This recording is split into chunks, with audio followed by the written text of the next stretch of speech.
What's up, everybody? Welcome back to another episode of the RGV Sports Podcast. My name is Bryan Ramos. And I'm Ivan Palacios, and final week of the regular season's here, Brian. We got some chaos there at the end and some winning your ends, and people are still waiting to decide their fates, and just a lot going on this final week of the regular season. Yeah, definitely some fireworks in Week 10 and looking ahead to Week 11, man. And we're glad to be here with you guys, breaking it all down, recapping all that Week 10 action, and looking ahead to those Week 11 matchups that, as you said, Ivan, winning in situations for a few teams here in the Rio Grande Valley. And so we're looking forward to bringing that all to you guys. But first, Ivan, why don't you tell them about rgvsports.com and what they can find when they check out all those stats and all the standings that we got going on at RGV Sports? Yeah, definitely. So if you go to rgvsports.com, you can hit the football tab on the top, or you can just type in football.rgvsports.com, and you can find everything from district standings. You want to know where your team stands heading into the final week. Check out the passing leaders, rushing leaders, everything from offense to defense to special team leaders. They're all there. So yeah, just go ahead and give us a visit. Go to football.rgvsports.com or head to rgvsports.com and click on the football tab to just find everything RGV football related, and some Coastal Bend too. We got some of those Coastal Bend teams that kind of cross over into our districts, and you'll be able to see some of their stats there. So see where they rank among our valley's best, and just a lot of information from us to you guys there on our website. Yeah, and Ivan, you kind of touched on it there. A crossover between the Coastal Bend and the Rio Grande Valley this year in football, and we definitely had that in Week 10. As we start off our Week 10 recap, we'll, as always, kick it off with the RGV Sports Game of the Week, and that was the number one ranked PSG North Raiders versus the number one ranked Flower Bluff. Of course, PSG North being the top team here in the Rio Grande Valley against Flower Bluff, who was atop our Coastal Bend rankings in our top four. And this one, man, it lived up to the hype, man. It lived up to the billings. These teams would normally square off in the second, third round, fourth round of the playoffs, and we got this matchup in Week 10 with the District 15 5A D1 title on the line. Both were 8-0 overall, 6-0 in district entering the night. But at the end of it all, Flower Bluff picks up a 28-27 overtime win over PSG North in just a back-and-forth game that really showed these teams are two of the top teams in the region, and they showed why, man. This was a really good game from start to finish. PSG North, they come out and get two turnovers early. First, it was defensive back George Alvarez comes up with an interception of Flower Bluff quarterback Jaden Palacios, and then later in the first half, Flower Bluff moving down into PSG North territory, getting into the red zone, and linebacker Jesse Montes just connects with Palacios on a quarterback keeper, dislodges the ball, and defensive end AJ Villarreal is there to recover it. And that allowed PSG North to build up a 14-0 lead. Touchdown run from Ethan Guerra, and then quarterback Darren Garcia also connects with Guerra for a touchdown pass, a 29-yarder on a 3rd and 9 there late in the first half. So PSG North, they're up 14-0, and Flower Bluff doesn't go away, man. Palacios hits a UTRGV commit, hits Cameron Dixon for a touchdown there in the first half to make it 14-7 going into the locker room. And then coming out of the break, Flower Bluff, man, they came out on fire. They scored two more touchdowns to make it 21 straight. Palacios hits Jace Raines and Cameron Dixon again for their second touchdown of the night, and they're up 21-14 heading into the fourth quarter. And PSG North, man, they get the ball back. They put together a methodical drive to get down into the red zone, and running back Ethan Guerra again rewards them with the rushing touchdown to tie it at 21-21. Then the PSG North defense gets another stop. Flower Bluff moved the ball across midfield.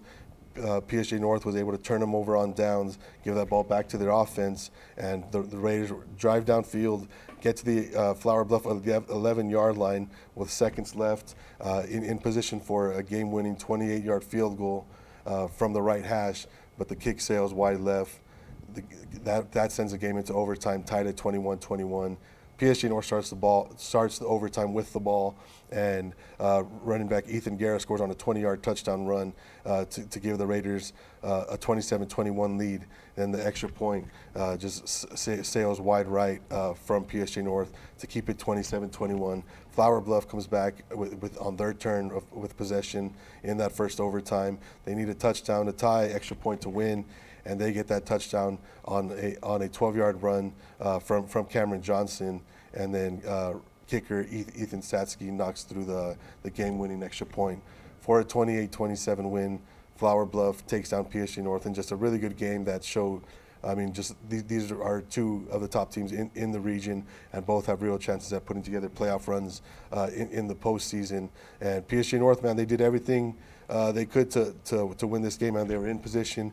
But it's football, man. Sometimes the ball goes your way, sometimes it doesn't, man. Yeah. And it's just I mean, they have nothing to hold their heads about, and I was impressed with the reaction of PSG North, because, I mean, sure, people can look at one play and say, oh, this is why we lost, but several PSG North players were there to pick up their own guys and to keep their heads high and say, hey, man, we're behind you, we're riding with you, and this ain't nothing. Because PSG North, this also ended a 28-game regular season winning streak for the Raiders. But the last time PSG North has lost in the last several years has been in the playoffs. You lose in the playoffs, you don't get a chance to make up for it, to look ahead to next week and be like, all right, let's make up for that mistake, let's fix it, let's move forward, and let's lock in. Well, now they just lost in week 10 of the regular season. Sure, they may not win a district title this year, but hey, they got week 11 and the playoffs to make up for it. Definitely. Their season is not over. That's what head coach Marcus Kaufman told his guys.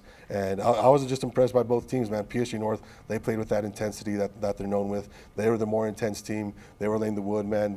They were not as big as Flower Bluff, but I mean, you wouldn't be able to tell the way they were flying to the ball and hitting people Friday night, blocking people. It was just a really good game. Two of South Texas's best teams going at it. So congratulations to Flower Bluff on the win, and PSG North, nothing to hang their head about, man. I mean, they went up against a state-ranked team, did everything they could, were in position to win, and unfortunately it just didn't go their way. But like we said, hey, got the playoffs to look forward Definitely, to. Man. So congratulations to that one. That's the RGVsports.com game of the week there in week 10 with a banger between Flower Bluff and PSG North. Now, Ivan, back to you, man. We had some other big games going on across the Rio Grande Valley here in South Texas. Just what game do you want to start off with recapping that had some significant impact?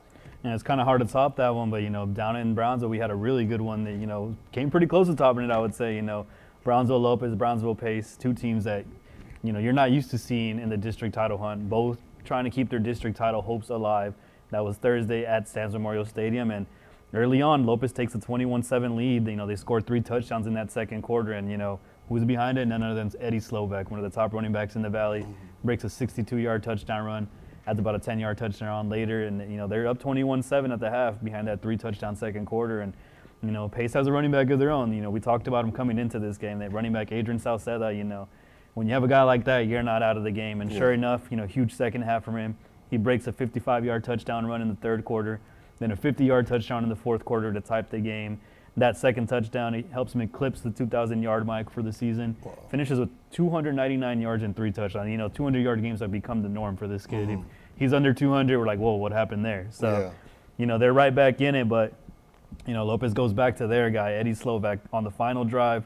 He accounts for 41 of the team's 57 yards.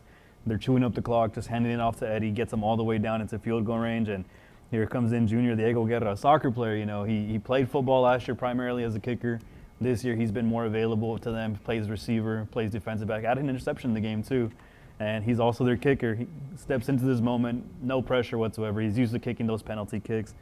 It's nothing new for him. Connects with ease from 23 yards. I talked to Coach Sean Tarantola after the game. He said he knew once they got into that range, it was over. He had no doubt in his mind. He had confidence in his kicker. And, I talked to Diego after the game, too. And, he has that confidence in himself, too. And it comes from his soccer days, too. But, shout out to Diego Guerra, kicking a game winner, keeps your team's district title hopes alive. Lopez moves to 7-2 overall, 3-1 in district with a 24-21 win over Pace there at Sands Memorial Stadium. And just, it's exciting to see Lopez. I talked to Coach Tarantola after the game. He was talking about this has been their goal since the beginning of the year. They want to win a district title. They want that gold ball. It was never just making the playoffs or being better than last year. They're chasing that gold ball. Now they have a chance to play for it this Friday. We'll dive more into that game in a bit, but shout out Coach Tarantono, and you got to give a shout out to Pace too. I mean, they've had some down years the past couple of years. They're going to the playoffs regardless of this outcome. And, you got a guy like Adrian Salceda that's going to keep you in those games. Just two great running backs putting on the show, but at the end it comes down to the kicker, man. Yeah, big game there in 16-5A D2 with serious implications there. In the district title race, Lopez stays alive, man. So shout out to both those teams putting on here in Week 10. And now, I mean, that was a rivalry game, Ivan. We had a few more rivalry games here in Week 10. And let's take it to the Snakeskin Classic. That's District 15-5A D2 matchup between the Sharyland Pioneer Diamondbacks and Sharyland High Rattlers. And Pioneer pulls out a 33-27 victory over the Rattlers in just a back-and-forth game, man. I mean, both offenses feature playmakers at the quarterback position. Yeah. William Goodlow for the Diamondbacks, Calvin Harris for the Rattlers, and both showed why. Calvin Harris has a good day throwing the ball and gets in on the ground, but William Goodlow and the Diamondbacks, man, he finished 13 for 16, 154 yards passing, 3 passing touchdowns. Then he added 202 rushing yards and a score. And receiver Matthew Maldonado, 3 catches, 77 yards. 2 of those catches go for scores. So big showing for the Diamondbacks there in 15-5A D2. Both teams have already clinched their playoff spots, but the Sharyland Pioneer has some hopes that Alice may lose in Week 11, and which would give Pioneer perhaps a share of that district title, while Sharyland, they finished the season, they've played their 10 games, they're 5-5 overall, and they'll be in the playoffs. But Sharyland Pioneer picks up a big one, a rivalry win over the Rattlers. So shout out to Sharyland Pioneer as they move forward there in 15-5A D2 with a rivalry game this past week. They got another rivalry game next week, so we'll get into that as we break down our Week 11 recap, our Week 11 preview, in just a second. So Ivan, I just touched on another rivalry game. We had another one there in McAllen, man. Why don't you break down that big game there in District 16-5A D1? Yeah, on Friday we had McAllen Memorial and McAllen Rowe going head-to-head. You mentioned the rivalry, but there's also playoff implications in this one. A win by Memorial clinches them a playoff spot. A win by Rowe just kind of shakes things up in that district even more. And early on, you felt that playoff atmosphere. These two teams traded blows in the first half. Adrian Boteo looked great out there for Rowe in the first 2 quarters, threw for 2 touchdowns, including one right as time expired to Draven Nieves to give his team a 21-14 lead at the break. He also ran for one, and McAllen Memorial has playmakers of their own. Jaden Solis steps into that Wildcat quarterback. McAllen Memorial ran an interesting offense. They were in the Wildcat all game pretty much. They had their running back there, and they had 2 running backs back there. And you put your playmakers behind center and let them do things. That's what they did on Friday. Jaden Solis steps into that spot, and obviously we know Kane Coy went down last week with an injury, and he steps in a big way. He throws a 30-yard touchdown pass in the first quarter. And comes after throwing an interception on his first pass. So, he'd be able to shake that off. He has a 24-yard rushing touchdown in the first half too, and but they're trailing at the break, 21-14. Complete different game in the second half. Second half was all Mustangs. Defense shuts down Adrian Boteo and that Rowe offense, and just huge game from Jaden Solis. He finds Mike Alanis for the second time, 43-yard touchdown pass, rushes for a 25-yard touchdown, and right before the end of the break, Memorial has just taken the lead, 28-21. Mike Alanis, 78-yard punt return to the house, give him a 2-possession lead, and I think that was what broke, the hay that broke the camel's back at that point. They go up 2 scores, add 1 more, and J.P. Garza finds the end zone in the fourth quarter, puts them up 42-21, and it just, broke. I think it broke Rowe's spirits after there. Rowe does add 1 more before the break, or before the end of the game, but McAllen Memorial with the huge 42-28 game against their rival finish as city champs now, and they clinch a playoff spot with that win. So shout out Memorial, and shout out Jaden Solis, stepping into that role. He told me after the game he hadn't played quarterback in his whole career, and happened to be put back there. They didn't ask him to throw a lot, but he made it happen with his arm and his leg when they called on him. Yeah, that's big time, man. I mean, you should just slide in there for the first time in your career and not only just be asked to run the ball out from the quarterback position, but like you said, throw the ball and have some success doing it. Just an impressive effort from the Mustangs to lock up their playoff spot, and man, that sends Rowe into an interesting Week 11 there in District 16 5A D1, which we'll get into in just a second. And to keep things moving, we had another good matchup. This was last Thursday. Harlingen South paying a visit to PSJ Memorial. In District 15 5A D1.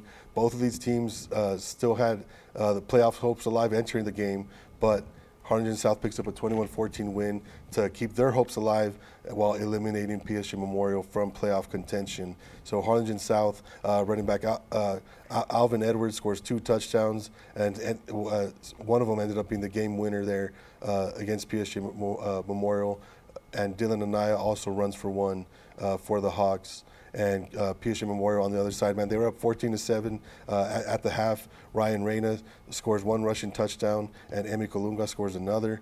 But this Harlingen South team, man, they struck twice late in the fourth quarter. They were down. They needed 2 scores, and they got them, man. And so shout out to Harlingen South picking up a big win over PSG Memorial. And they keep their playoff hopes alive heading into Week 11, which we'll get into to kind of break down what Harlingen South needs to make happen there in Week 11. So congratulations to the Hawks on a big win, 21-14 over the PSG Memorial Wolverines.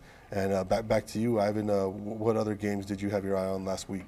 It was a big one in 31-6A. Both teams already clinched their playoff spot, but Weslaco High, Edinburgh High both come in with 5-3, 2-1 records, 2 of the top teams in that district. And it came down to the wire, late in the fourth quarter. Edinburgh High's up 21-17 over Weslaco High. Quarterback Frankie Trevino hits Joseph Leal from 11 yards for the go-ahead touchdowns, puts them up 24-21. Now it's up to the defense. Fourth quarter, defense needs to stop. It gets to 4th and 2. Edinburgh High tries to run it with their quarterback, JT Santamaria. He's not an easy guy to bring down, man. He's a big kid, and they stuff him at the goal line, or stuff him at the line of scrimmage, get the huge stop, and secure the win. Weslaco High picks up a huge win there, 24-21. This coming off, that loss to PSG High a week ago. They bounce back in a big way, and you kind of want that momentum going into the playoffs. So huge win for the Bobcats, or the Panthers, taking down the Bobcats 24-21. Frankie Trevino, he's finding his rhythm behind center there, 19 of 27, 247 yards, 2 touchdowns, also 15 carries for 50 yards and a touchdown. And wide receiver Joseph Leal, he's the one that caught the go-ahead touchdown, 6 catches, 94 yards, 2 touchdowns on the day. Just huge turnout and big stop by the defense. They say defense wins championships. This keeps Weslaco High's district title hopes. Although slim, they got to hope PSG High loses this week, but it keeps that chance of a district title alive. While Edinburgh High, they dropped to 2-2 in district, and their chances at a district title pretty much gone at this point. And now just to dive into another couple games there at the 5A level that had playoff implications quickly before we move on. McAllen High wins a shootout over Mission, 42-35. And Mac High, man, they've been in playoff mode for the last 3 weeks, to be honest. I mean, they've needed to win. They started off district kind of on the wrong foot, but now here they are stringing together back-to-back wins, and now they have a shot at the playoffs there entering Week 11. So shout out Mac High for a big win over Mission. And then also Mission Veterans clinches their playoff spot with a 35-14 win over Roma. Mission Veterans, freshman quarterback Roman Reina throws for 269 passing yards, 4 touchdowns. Receiver Jordan Rodriguez, 6 grabs, 123 yards and a score. And receiver Robert Sharp, 5 receptions, 74 yards for 2 scores. So Mission Veterans, shout out to them, man, clinching their playoff spot and extending their season in a couple weeks as we get started with the bi-district round of the playoffs in just 2 weeks, man. So really looking forward to that. So shout out to those teams, man, keeping their playoffs hopes alive for Mac High and Mission Veterans locking up their playoff spot. With that said, we'd like to take a moment to thank our sponsors for helping us out here at RGV Sports and shining a light on high school athletics here in the Rio Grande Valley. Welcome to NEP Medical Center in Weslaco, your award-winning destination for stroke care. We are proud to introduce our primary stroke center powered by the most advanced technology through Viz AI and in partnership with DHR Stroke Network. At NEP Medical Center, we understand the urgency of stroke care and the importance of quick intervention. When a stroke alert is activated, our specialized stroke team springs into action. Upon arrival at Knapp Medical Center, our patients are swiftly taken to our CT scan room, where the advanced imaging technology captures detailed images of the brain. These images are then sent to Viz.ai's powerful artificial intelligence platform, which analyzes the scan in real time. Viz.ai's cutting-edge algorithms quickly and accurately identify potential signs of stroke, assisting our team in making informed decisions about the best course of treatment. Knapp Medical Center's primary stroke center Is dedicated to provide our patients with the highest level of stroke care. Giving them the best chance for recovery. trust our experienced team to deliver compassionate care Advanced technology And timely intervention. when it matters the most.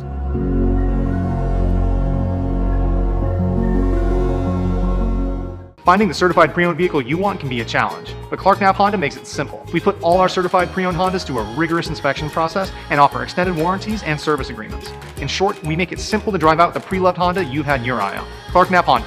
Simply better. And thank you once again to our sponsors for helping us promote high school athletics here in the Rio Grande Valley and shining a light on our athletes here in the RGV. So, and we'll continue shining that light on our high school athletes here in the Rio Grande Valley, Ivan, and that leads us directly into our Player of the Week segment here at rgvsports.com. Our Week 10 Players of the Week. We had two of them share it, and a big win. Ivan, why don't you break down who our Players of the Week were here in Week 10? Yeah, they say big-time players make big-time plays, and, these two guys stepped up when their team, they needed that win to get them into the play, or not to get them, but secure a playoff spot, and that's a quarterback or athlete Jaden Solis from McAllen Memorial and wide receiver Michael Alanis. They combined for 523 all-purpose yards and 4 touchdowns during the win.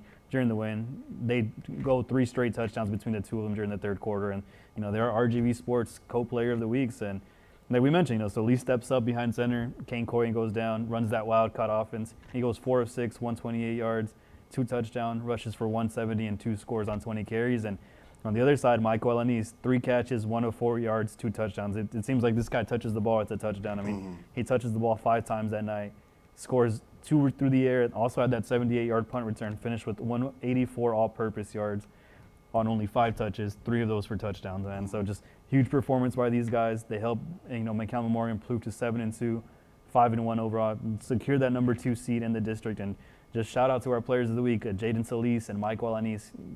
Congrats, guys, and heck of a performance. Yeah, well deserved their Player of the Week honors from rgvsports.com after big performances in Week 10. And now we'll dive into the latest rgvsports.com football rankings entering Week 11 of the regular season. And for Ivan, for the first time this year, we have a new team atop the RGV Sports 5A, 6A top 10. That is the Edinburgh Vela Sabercats. They're 9-0 overall, and that means our previous number 1 team, PSG North, slides from number 1 to number 2 following their loss against Corpus Christi Flower Bluff, the number 1 team that we have here in the Coastal Bend.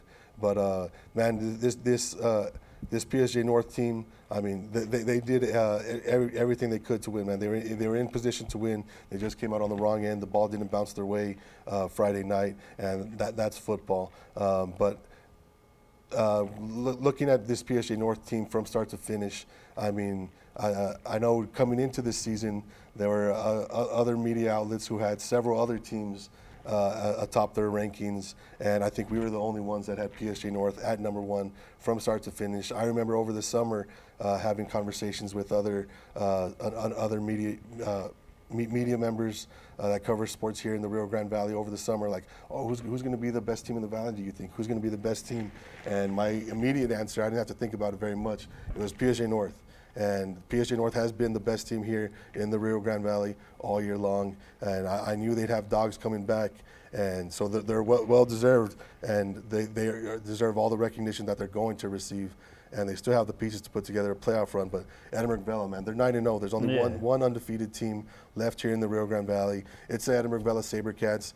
Edinburgh Vela, PSG North over the last 5 years, and if you want to go back a few more, they've been the top 2 programs here in the Rio Grande Valley as far as the upper valley football goes. So, and we've seen them square off in for district titles the last several years, and Vela won a couple, PSJ North won a couple. They've always been dogfights between these two. So PSJ North sliding from number 1 to number 2, that's no shot at them. That's no disrespect for them. We got all the respect in the world for Coach Kaufman and those guys. Those guys bring it every night.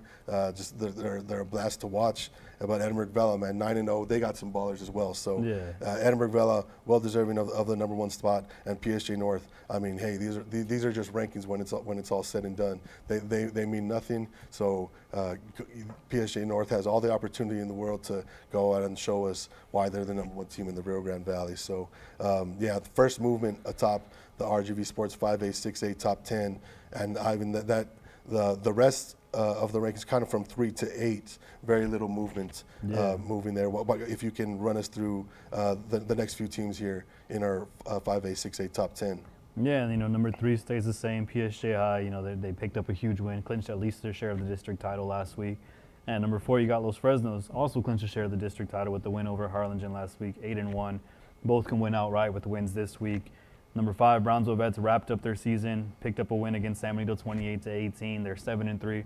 They get a bye week before the playoffs. I don't know if that's a good thing or a bad thing, but knowing that coaching staff, they'll have an extra week to prepare for their opponent, just makes them even more dangerous in that first round of the playoffs. Number 6, Ed Calchelsa stays put. They pick up a win against Southwest last week, and now they're in that position to play for a district title. We'll dive into that game a little later, but they stay steady there at 7-2. McCall Memorial does jump up 1 spot to number 7 from number 8. They go from after that huge win against McAllen-Rowe, move to 7-2 on the year. And Wesleco High, they dropped down 1 spot. They did win. It was a close game against Edinburgh High, but nothing against the Panthers. But you can honestly move these 2 teams around however you'd like. But they come in at number 8 this week, down 1 spot from number 7. And our next 3 teams, they're teams that weren't ranked before. They've been ranked B4, but not in the last poll. So Brownsville Lopez, we mentioned them, huge win against Brownsville Pace earlier this week, and moves them into that district title contention. And 2 other teams that are still in their, they're in the title hunt. They're in the playoffs already. They're in that title hunt still, though. You got to wait to see how some things play out for them. But Mercedes and Pioneer come in at tied for 10. I mean, you've seen Mercedes, you've seen Pioneer, I've seen Mercedes. They got some ballers out there, and both of them break into our top 10 this week. And just moving on to our sub 5A poll, man. It hasn't been much movement at number 1 since St. Joe's took down PI earlier this year. And they continued rolling this week. They steamrolled San Antonio Christian 43-13. And shout out to Claudio Torres. I mean, honestly, this kid can win Player of the Week every week if he wanted to. Yes. 260 rushing yards, 4 touchdowns, 121 receiving yards, 1 touchdown, 2 interceptions, 4 tackles, 1 tackle for loss. I mean, he's just everywhere, man. The Rio Grande Valley's Travis Hunter. There you go, man. Yeah. He does it all, man. So, huge win for them. And just Rio Hondo moves up 2 spots after a huge win. They're 7-2. They're playing for a district title later this week, too. And but before we move on to Rio Hondo real quick, I just wanted to make a note just on Rio Hondo. They've won 4 straight, but in their last 3 games, they've won by a combined score of 109-0. Just a crazy little nugget that I saw while looking them up, man. So shout out Rio Hondo, man. Hey, Bobcats. Yeah. They've been on a roll, man. Yeah. And then, number 3, Port Isabel. We talked about them. They did lose to La Feria last week, but they bounced back in a big way. Ended up as tri-district champs. They end up sharing the crown with Kingsville King and La Feria after Kingsville beats La Feria. And returning to our top 4 poll in the sub 5A, we got Santa Rosa, 7-2 overall. Not in the district title hunt, but they moved to 7-2. They're in the playoffs, and that's really what you want at the end of the day. And just to run through our Coastal Bend top 10, you touched on Flower Bluff. They finish. They're 9-0 now after that win over PSJ North. They retain the number 1 spot. Number 2, Corpus Christi Miller clinched a share of the district title with a huge win over Gregory Portland this week. I think 3rd straight game or 2nd straight game that they go over 60 points. So that offense is rolling now. Trevor Long back there at quarterback, Roderick Taylor at running back. They've got weapons there. Cal Allen, 8-2 overall, stays at number 3. Also finishes district champs. And Corpus Christi veterans, they have 2 losses this year, but both have come to very good teams. And they got a tough one this week. They got Flower Bluff coming up, but they stay at number 4 as of this week. And that rounds out our rankings for the week. Some movement and some stuff that we already know, but it's time for us to look ahead to, week 11 where, things are on the line. But before we dive into our week 11 slate, we'd like to take a moment to hear from our sponsors who make covering our local high school athletes possible. Welcome to Mission Regional Medical Center, your award-winning destination for stroke care. We are proud to introduce our primary stroke center powered by the most advanced technology through Viz AI and in partnership with DHR Stroke Network. At Mission Regional Medical Center, we understand the urgency of stroke care and the importance of quick intervention. When a stroke alert is activated, our specialized stroke team springs into action. Upon arrival at Mission Regional Medical Center, our patients are swiftly taken to our CT scan room where advanced imaging technology captures detailed images of the brain. These images are then sent to Viz AI's powerful artificial intelligence platform, which analyzes the scan in real time. Viz AI's cutting-edge algorithms quickly and accurately identify potential signs of stroke, assisting our team in making informed decisions about the best course of treatment. Mission Regional Medical Center Primary Stroke Center Is dedicated to provide our patients with the highest level of stroke care, giving them the best chance for recovery. Trust our experienced team to deliver compassionate care advanced technology, And timely intervention when it matters the most.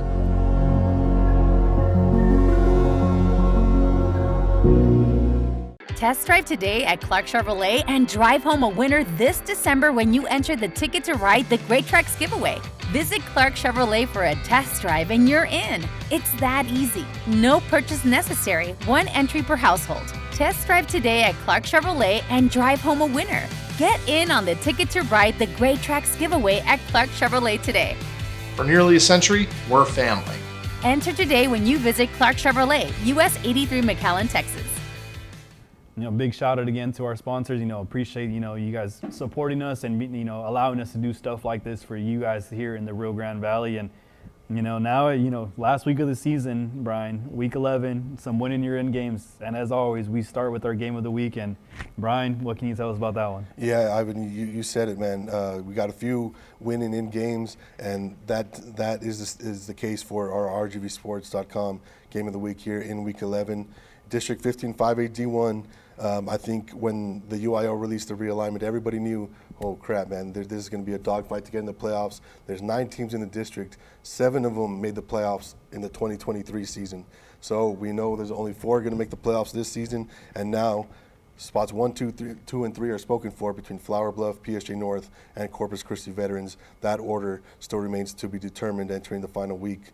But that 4th and final playoff spot comes down to the Westaco East Wildcats and the Harlingen South Hawks.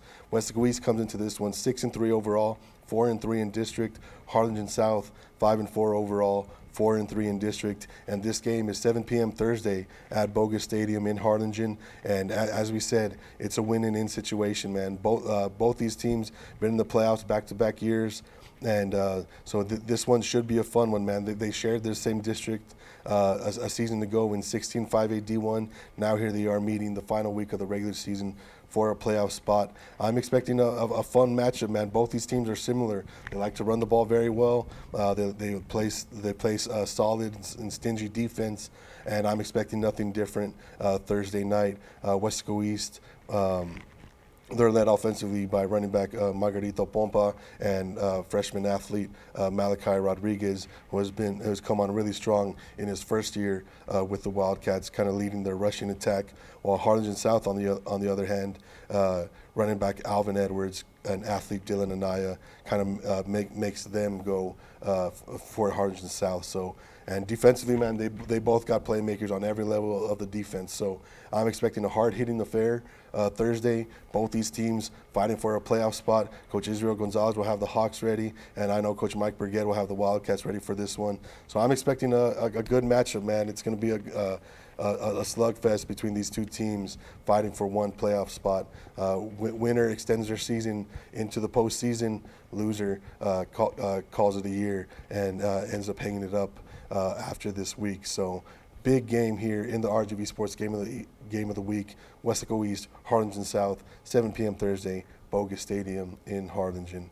So, man, that's a big one, Ivan, that we got here to kick off our Week 11 preview. Let's keep this moving forward, man. What are you looking forward to here in Week 11? Well, we got a game for the Gold Ball this Thursday at 7 p.m. at Sam's Memorial Stadium. Ed Calchausa versus Brownsville Lopez. And, Ed Calchausa is trying to win their first district title since 2013. And on the other side, you got Lopez. They have one district title in their program history that came in 2001. So it's been a drought, and they're trying to get their second district title for this program. And on one side of the ball, you got one of the most electric offenses in quarterback Guadalupe Ramirez for Lopez. You got running back Eddie Slovak, ranks in the top 10 in rushing despite missing 2 games. And you got Gabriel Rios, one of the top receivers that can blow it off the top of defenses. But they have their hands full this week because they got Ed Calchausa's that defense. It's stingy. They hit hard, and they're going to make plays. Troy Barco, number 2 in the Valley with 140 tackles. Then you got Israel Campos, leads the Valley interceptions. Had 3 this last week. He's up to 7 on the year. And, it's one of those things where, what happens when two powerhouses like this meet, an electric offense, a stout defense, and add in that, district title implications. I'm sure we're headed for a good one there. That's this Thursday, 7 p.m. at Sam's Memorial Stadium. Win by the Yellow Jackets gives them the outright title. They don't have to share with anyone. Win by Lopez, they earn a share of the district title. They're sharing with Ed Calchausa and possibly another team that we'll get into in a little bit. Yeah, and so big one there in District 16-5A D2, and we may not have very many other district titles on the line here in Week 11, but we definitely have several games with playoff implications, and this one is also a rivalry game.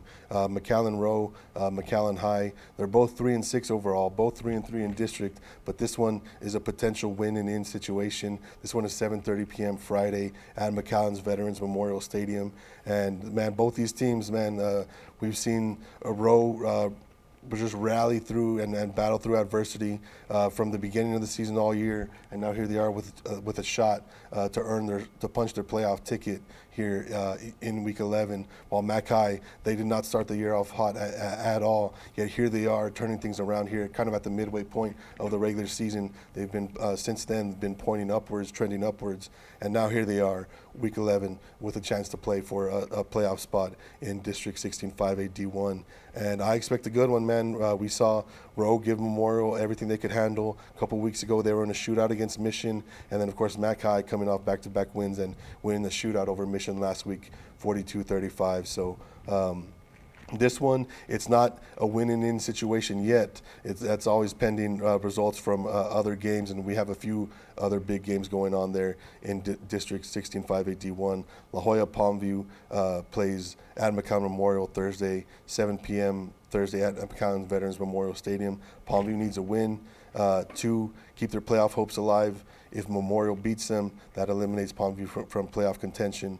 But if Palmview wins, then that makes things even more interesting Friday night between the Warriors and the Bulldogs. If Palmview loses against the Mustangs Thursday, that essentially creates a win-and-in situation between the Row Warriors and Mackay Bulldogs Friday night. So rivalry game and a win-and-in situation potentially there Friday night. So really looking forward to those two games in 16-5A D1, excuse me. And Ivan, I know, man, that's a rivalry game, but we got, I think, the biggest rivalry game on deck this week in Week 11. May not have a district title on the line this year, but when these two teams meet, there's always going to be fireworks. Yeah, and this Friday, you close out the year with the Battle of the Arroyo, San Benito at Harlingen High, 7 p.m. at Bogus Stadium Friday. And it's like you said, man, like it doesn't matter records. San Benito comes in 1-8, Harlingen's 5-4. None of that matters, man. These two teams are going to play each other hard. They've played over 100 times, including the playoffs sometimes. Harlingen holds a 73-28-10 series advantage over them. And, but last year, San Benito was able to snap a 4-game skid against the Cardinals. And now, this year, they're 1-8. They'd love to close out. They're going to the playoffs regardless. They picked up that win against Hanna, but they'd love to close out the year with the win over their rival. And, they made a change at quarterback last week. Sophomore Albert Gonzalez gets the start. Tyler Reese moves over to a more receiver role this year. And they didn't win against Bronzo Vets, but they played them close, 28-18. Albert goes 14 of 17 for 114 yards and a tutty. And then you got Tyler Reese. The kid's an athlete. Doesn't matter where he lines up. He's going to make plays for you.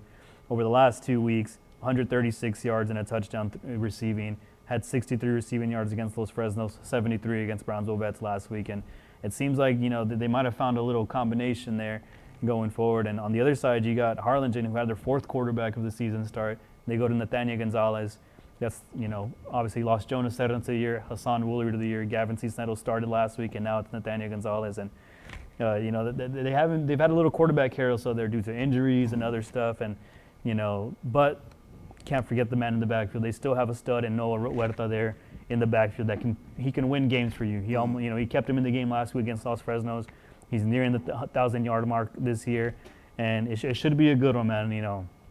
Not a lot on the line as far as playoff implications. Both teams are in.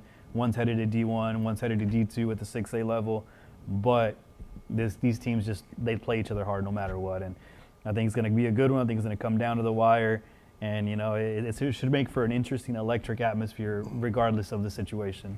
Yeah, and I know that's one of the biggest rivalry games here, and I don't know if this is we got a rivalry game up there in the Coastal Bend that we got to touch on, I think. District 15 5A D1. Flower Bluff is 9-0 overall, 7-0 in district. They can win a district title outright. They already clinched a share. They can win it outright with a win Friday night. But standing in their way is Corpus Christi Veterans. They're in 3rd place. Only one district loss for them. They're 6-1 in district, 7-2 overall.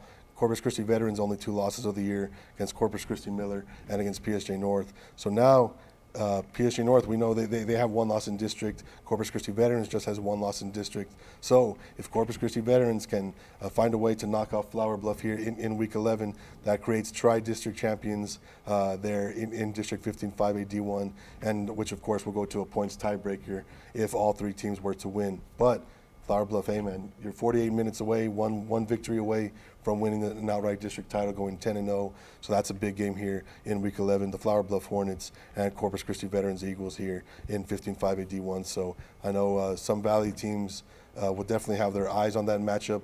PSG North wanting to hopefully they can get in on that gold ball there in 15 5A D1, and then as well as our District 16 5A D1 teams that are going to be looking like, okay, this is who we're drawing in the first round of the playoffs. We got it figured out. Let's get ready to roll for that by-district round. So a big game there in the Coastal Bend here in Week 11. And Ivan, back to you, man. What else are you looking forward to here in Week 11? This Friday at 7 p.m., Brownsville Pace at Mercedes. That's at Tiger Stadium there in Mercedes. Right now, as it stands, it's for seeding. Mm-hmm. But if Lopez can get a win on Thursday against Ed Couch, it opens the door for Mercedes to play for a district title. While, Pace may be out of the district title race, but they could play spoiler to Mercedes and create just a 2-way tie. But regardless of what happens, it still has implications as far as standings. And, both teams are in the playoffs. It's just a final tune-up for them. And also, it features 2 of the top running backs in the Valley. Robert Sanchez over at Mercedes has been on a tear this year. Adrian Salceda at Pace. And, I'm sure Mercedes would like a shot at that gold ball, so they're probably rooting for Lopez this Friday. It opens the door for them. But before they can even start thinking about that, they need to focus on getting past Pace, because Pace ain't no slouch. I mean, they gave it to Lopez last week. They hung tough with Adcouch too, before that, and they're not just going to roll over, especially when you got a guy like Adrian Salceda. And huge game there for 16-5 AD2. I think when we saw this district, we knew it was going to be wide open. We knew it was going to come down to the wire, and sure enough, it's coming down to possibly the final game of the season between these two to decide who or how many teams get to share the gold ball. So it's this Friday, 7 p.m. at Tiger Stadium in Mercedes. Just a big one there in 16-5 AD2. Yeah, and that'd be fitting for in 16-5 AD2, like you said, when we said, oh, this gold ball is anyone's for the taking, and now we have potentially 3 teams that can end up splitting that gold ball. But yeah, big game there. And then before we wrap up our Week 11 preview, we got another winning-in situation, Ivan. This one takes us to the Class 4A level, 4A D1 here in the Rio Grande Valley. And while these teams have not had much success during the regular season, they got a shot at the playoffs entering Week 11. It's also a rivalry game on top of that. The Hidalgo Pirates visit the Valley View Tigers, 7:30 p.m. Friday in FAR. This is, it's a rivalry game. These teams are just a few minutes from each other, and I'm expecting a good one here between Hidalgo and Valley View. It's a win-and-in situation, man. This is all you ask for, right? This is what you play for, and you haven't had much success, but that doesn't matter. When you can put all that behind you, 48 minutes Friday night between the Hidalgo Pirates and Valley View Tigers. So that should be a good one, a win and in scenario here in Week 11. So, Ivan, that wraps up the Week 11 preview. Looking forward to our Week 11 games. Just your thoughts on, I mean, this season has flown by. Here we are, Week 11, just about 48 hours away from kickoff from Week 11. Ivan, just your thoughts on the season and just your thoughts kind of so far that leading us up to this point. You know, it's been exciting to see these teams that haven't experienced success, you know, like we talked about before, those Pace, the Lopez, and, you know, shout out to Economides. They beat La Jolla last week, clinched their first playoff berth since 2016. And other teams like La Villa, you know, they've had that share of success. They started 0-3, have won 5 straight since, 4th straight district title, at least a share of it. They can win outright next with the win this week. And just, you know, it's been an exciting season of football. I think it's been more wide open than it has in the past. There's no, you know, I don't think any district had a clear cut, you know, this is who was going to win. I mean, 31-6, they came down to PSG and Wesleco. 32-6, Los Fresnos, Brownsville Vets played each other tough, and it could have gone either way. So it's been an exciting brand of football, and now it's time for the real stuff. I mean, gold ball or not, if you made it to the dance, you have a chance now to, you know, cement your legacy and make that deep playoff run. You know, who knows? I mean, it might not be a Brownsville Vets type run like a season ago, but you never know. You know, you never know which team's going to come out and surprise. If momentum's going your way, the ball's rolling your way sometimes, you know, that's all you need. Yeah. All you can do is prepare and hope that ball bounces your way, man. So it's been a fun season here, man. Things have flown by, but here we are, Week 11. I mean, it's been fun. It's been fun to watch these teams kind of put on a show from beginning to end, and we're looking forward to Week 11 here, and of course, diving into playoff action next week with that bi-district round that should have some really good first-round matchups for us here in the Rio Grande Valley. So before we leave, make sure you visit us on Facebook, on Twitter, on YouTube at RGV Sports, and then you can check us out at rgvsports.com or type in football.rgvsports.com to take you directly to our football page where you can find all the stats, standings, and all the stories and previews that we got going on this week as we enter Week 11 of the Texas High School football regular season. And then we're looking forward to bringing that all to you guys this week. We got some big matchups here in Week 11, winning in situations, district titles on the line. So Ivan and I look forward to bringing that all to you guys here and recapping it next week before we dive into our playoff preview. That's coming to you guys next week. So thank you guys for joining us for another episode of the RGV Sports Podcast. We'll catch you next time.